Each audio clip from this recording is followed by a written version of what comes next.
Assalamu alaikum and welcome to another lecture by Alpine Academy for the subject Computer Science of class 9th Sindh Textbook Board Jam Shoro. The book that we'll be following today is a textbook of computer science for class 9th. Total chapters of this book are 8 and the chapter we'll be continuing today is Computer Components, chapter number 2.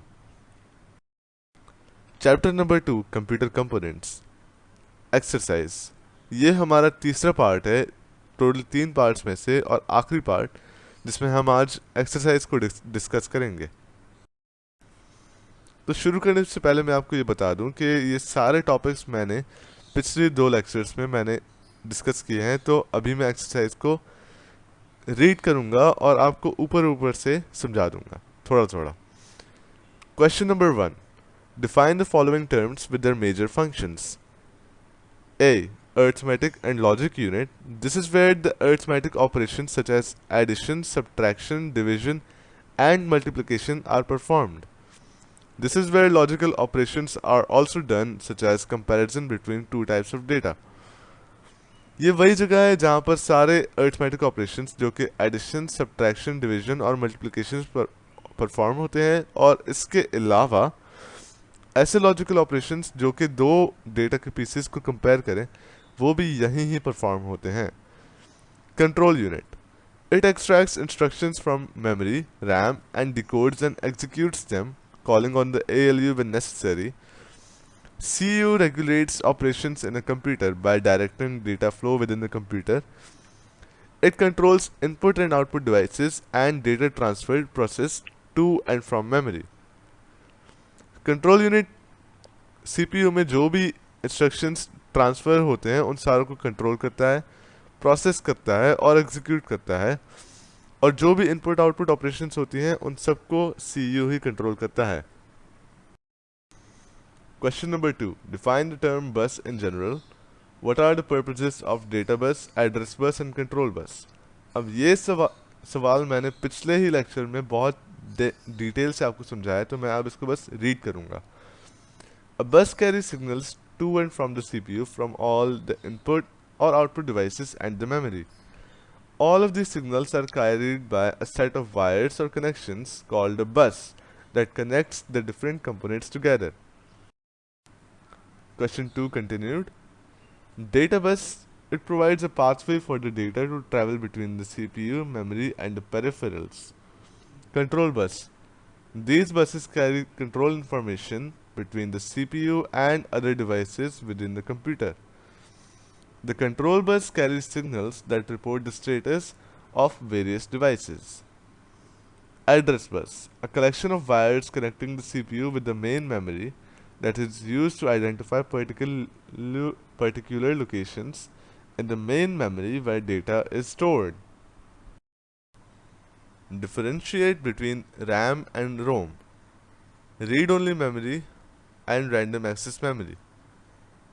RAM जो है वो temporary या volatile होती है, जबकि read-only memory permanent और auxiliary होती है जो कि हमेशा रहती है। रैम में डेटा जब कंप्यूटर बंद होता है तब सारा डेटा लूज हो जाता है, और उसकी जगह पर रीड-ओनली मेमोरी में डेटा जो है सेव रहता है, जबकि कंप्यूटर ऑफ भी हो तब भी। रीड ओनली रैम में वो डेटा स्टोर होता है जो उस वक्त चल रहा हो और प्रोसेस हो रहा हो, जबकि रोम में वो सारे डेटा स्टोर होता है जो कि कंप्यूटर को स्टार्ट करने में ज़रूरी या अहम होता है। Question 4, what is the difference between internal and external memory.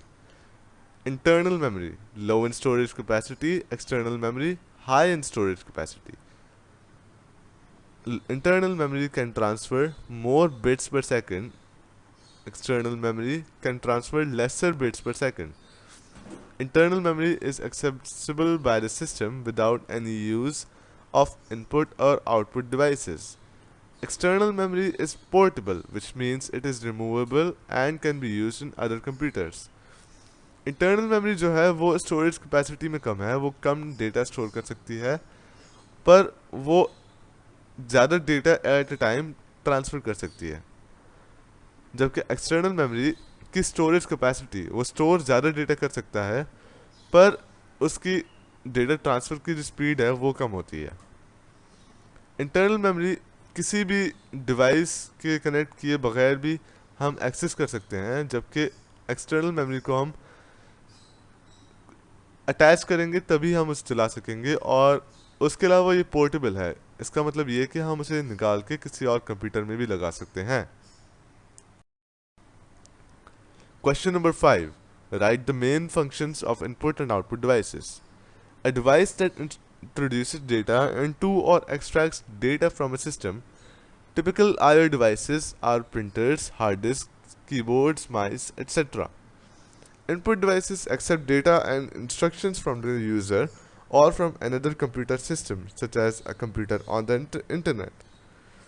Output devices return processed data to the user or to another computer system. Question number 6. Define ports, compare and contrast serial ports and parallel ports. Answer. Ports. A port is a socket at the back of a computer used to plug in various devices. Serial ports transfer only one bit at a time, send data slowly, and are more reliable, while parallel ports transfer up to 8 bits at a time, send data even faster but are less reliable. अब मैंने यहाँ exercise के जो blanks हैं उनके answers लिख दिए हैं, और आप अपनी बुक से टैली करके इनको फिल कर दीजिए।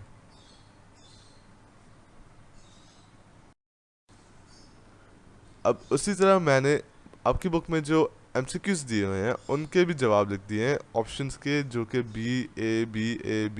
BA हैं। तो आप अपनी बुक से टैली करके इनको भी सॉल्व कर लें। अगर पर उससे पहले ज़रूरी ये है कि आप खुद से ट्राई करें। अब उसके बाद आखिर में जो आ जाता है ट्रू और फॉल्स, उसके भी जवाब मैंने यहाँ सॉल्व करके लिख दिए हैं, पर आप चाहें तो आप पहले खुद से सॉल्व करें अपनी प्रैक्टिस के लिए, फिर आपको ज़रूरत पड़े तो आप में इन जवाब से टैली कर लें। हमारा आज का लेक्चर यहाँ पर ही ख़त्म होता है। आपका बहुत बहुत शुक्रिया हमें ज्वाइन करने के लिए, और अगर आपको कोई और सवाल है, कोई और टॉपिक रिक्वेस्ट करना है तो आप हमें ईमेल करें, या आप हमें +92 318 318 666 0 पर मैसेज करें। शुक्रिया।